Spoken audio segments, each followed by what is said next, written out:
Alright people, what's going on? Space Cowboy here. Welcome back to the channel. Got another video for you guys today. Before we begin today's video, please make sure to hit this video with a like. You guys have been doing a fantastic job with liking the videos, so please make sure to keep it up. I'm very grateful for that. Also, subscribe if you're new to this channel because I post Dallas Cowboys content for the most part relatively regularly, so if you don't want to miss out on that, make sure to subscribe, and also make sure to hit the notification bell to be notified when I go live or post new content. With that in mind, we're continuing our position evaluation series for the Dallas Cowboys, and we're finishing it off with special teams. Now, if you have just arrived to this series with this episode, you can go to the top right of the screen right now to the playlist so that you can get caught up on all the other episodes of my entire evaluation of how I feel the Cowboys have done in the offseason, where they're at right now regarding the specific position groups. If you're all caught up, let's continue. And here we are with special teams. Now, as you know, special teams was a huge issue for the Cowboys in 2019, whether it be the missed kicks, the poor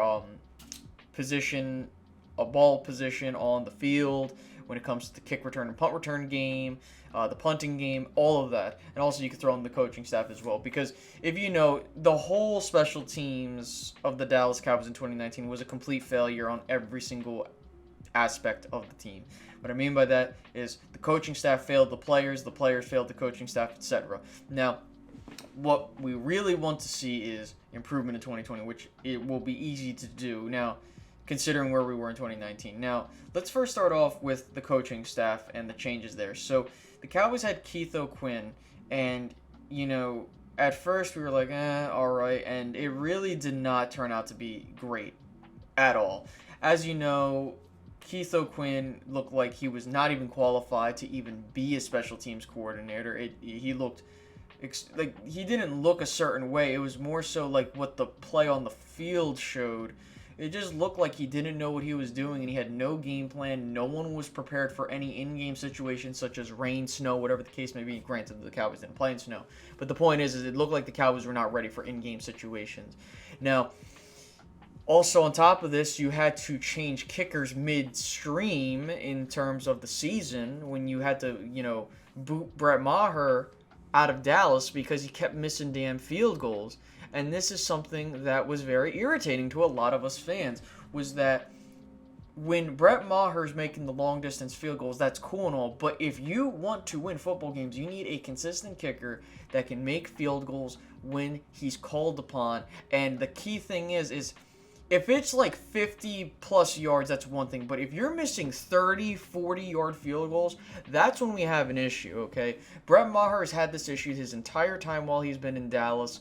And the fact of the matter remains is that, yes, while I still will fall on the sword that I think moving on from Dan Bailey was the right decision, I think they went with the wrong kicker in Bret Maher, because Bret Maher was not good at all. And yes, he has the franchise record when it comes to the longest field goal ever made, but that doesn't outweigh the other misses he's made. So you got Kai Forbath as your kicker now, and he made every single damn field goal. He made every single extra point. He was 10 for 10 on field goals, 10 for 10 on extra points. His longest field goal was a 50-yard field goal. And so you got something there right now. But what I do like what the Cowboys did is they brought in competition with Greg Zuerlein. Now, a lot of people looked at that 3-year deal with Greg Zuerlein and said, oh, he's definitely going to be the starter. Well, don't be so sure about that, okay? You know why? Because Greg Zuerlein, when you look at his deal and you look at the information about the deal, it's really a 1-year deal with 2 option years tied into it. And that's something you need to understand, is that the Cowboys really do have a true kickers competition. They can either roll with Kai Forbath, or they can roll with Greg Zuerlein, and they have 2 more option years in case he messes up. So I really do like what the Cowboys have done here. Now, let me doing some research on Greg Zuerlein. If you don't know, Greg Zuerlein was with the Rams for the majority of his career starting in 2012. He was a 6th-round draft pick, and he was a really damn good kicker for the Rams up until last year. You know, he got the nickname Greg the Leg for a reason. He was the guy who kicked that field goal to send them to the Super Bowl in New Orleans in that NFC Championship game. And when you look at Greg Zuerlein, and I'm looking at his field goals, he has a leg to him, hence the Greg the leg. He's made a 60-yard field goal, a 61-yard field goal. He made a 58-yard field goal in 2019. He's been extremely accurate when it comes to extra points. It's just of last year, he missed 72.7% of his field goals.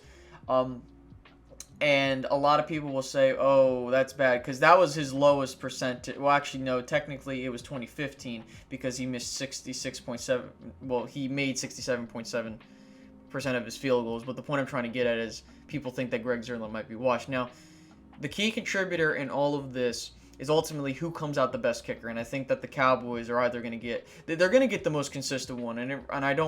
I'm not going to complain whoever it is, honestly. I'm pulling for either one of them, whoever comes out on top, because that's how you should do your kicking position. Always have a competition, push the starter, and make sure that they're always having their job done right. Now, I think another thing that needs to be added here, and the reason why Greg Zuerlein is here, is John Fossil.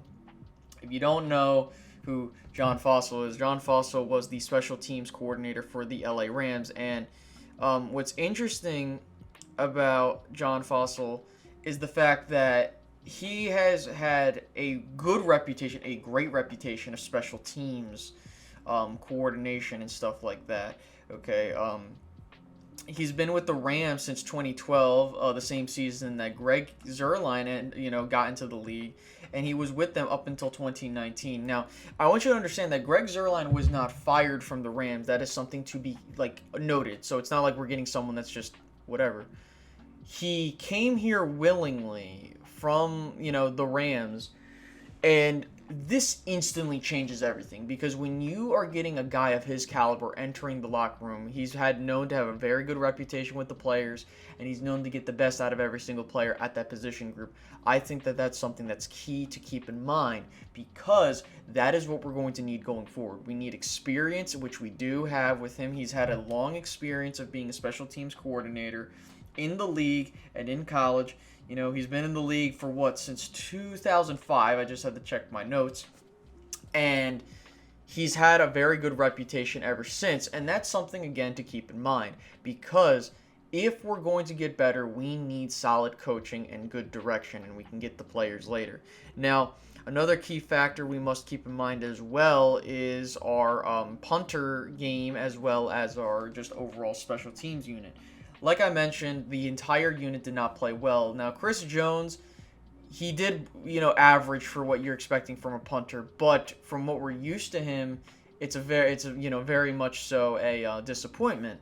He just didn't look the same like previous years. And yeah, he's, usually, when you get punters another contract, it usually doesn't bode well, and usually you're not supposed to do that. But the fact remains is that a lot of these players, I think, you can say, were unfairly judged last year because of coaching, which I would agree with. In some instances, you could say, like with the Bret Maher situation, that's something coaching can't fix, right? When you have a guy that's not performing on the football field and you can clearly see it and it's costing you games, that's when you have to intervene and be like, listen, we need to get someone in here to help us win games. And, look, Kai Forbath was huge in some of these games because guess what? He kept giving you points, which is important, right? Your field goal unit, you're usually not, if you're driving and you're scoring touchdowns, that's good. But the fact of the matter remains is you need to put up points when you have the ability to put up points. And Kai Forbath was able to do that for you. He did that in that Philly game, which is extremely important because he's the reason Dallas was in that game for the most part, because he was the only way you got points in that game. But with all this in mind, I really do believe that the Dallas Cowboys really improved with their special teams game as a whole. You get a new coach that's had a good reputation.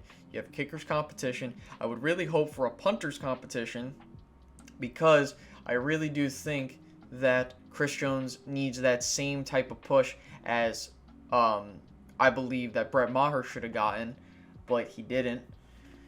And ultimately, it just comes down to what the Cowboys have in store, because again, special teams is very ambiguous because you can have players from any single position group play special teams, and you have guys like Joe Thomas and Justin Marshall that have been instrumental in your special teams game. And I think that also when it comes to the return game, you're going to need someone like a Tony Pollard or someone with speed to fill that role, because we need to get some good special teams positioning and stuff like that out of them. And if we don't get that, that's not going to help us, because, field position's everything. And if you don't get that from your special teams, you're not going to do anything crazy. It helps you win games. That's the end of the point I'm trying to get at. Now, if you were asking me to grade this position group, I would honestly, at this point in time, I'd probably say a B.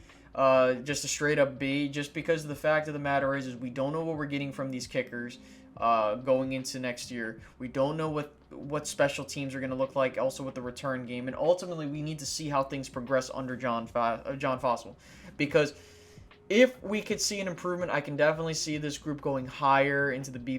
But other than that, it really comes down to the consistency of the kicker, the consistency of your punter, and the consistency overall of your game and coaching staff to game plan around what the situation is and other that. So I think I've gone on for long enough. I hope you guys enjoyed. Please put in the comment section down below how you feel about our special teams game and what you think the Cowboys can do going forward.